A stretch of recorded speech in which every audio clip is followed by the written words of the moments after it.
I'm going to make a reply to JimProfitCommunist on his video that was replying to mine about Megaupload.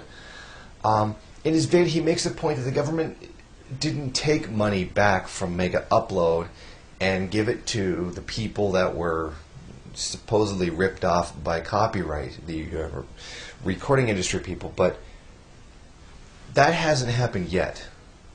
And it's true, it hasn't happened, but it hasn't happened yet. What is going to happen is that those companies that lost money are eventually going to file a civil suit against the people who owned Megaupload, and they're going to get the money that way. Another point you made, I don't know what you mean by the state is realizing that they don't need the bourgeoisie. They do. The state is owned by them. Without the bourgeoisie, there basically is no state. They're not going to go around taking everything from the bourgeoisie, because then there'll be nobody funding them anymore. Well, that's the point of revolution, is to take everything from the bourgeoisie and give it back to the people. But if the government is owned by the business class, why would they take everything from the business class? You got to keep in mind that the raid on Megaupload was at the behest of bigger bourgeoisie than those running it.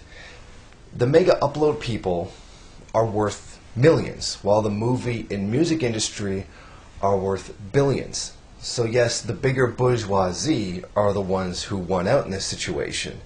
They have more control over the state because they have more money.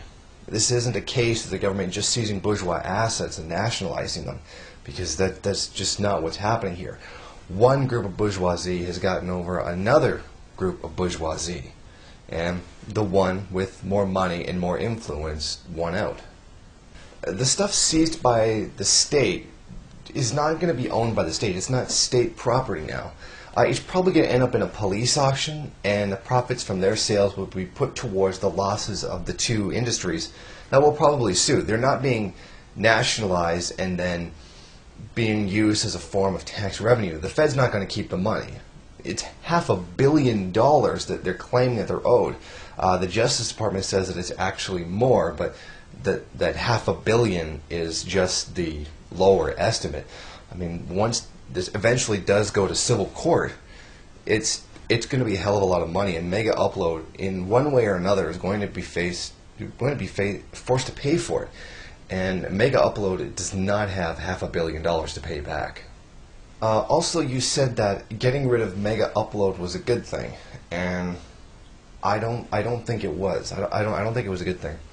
I used the service, and I never had a subscription to anything. I never gave them any money, just as no doubt probably tens of millions of people never gave them any money. We need services like Megaupload that to get information out and available to the public under capitalism. It's the only way we're going to get it done in this system. Okay, let's say Megaupload is essentially a gray area business. We know they were not 100% legit because copyrighted material was being made available. They were undermining the distribution of capitalist-owned intellectual property. Now, we do need that for now, at least while under capitalism, until we can get rid of the mechanisms that punish people for distributing intellectual property.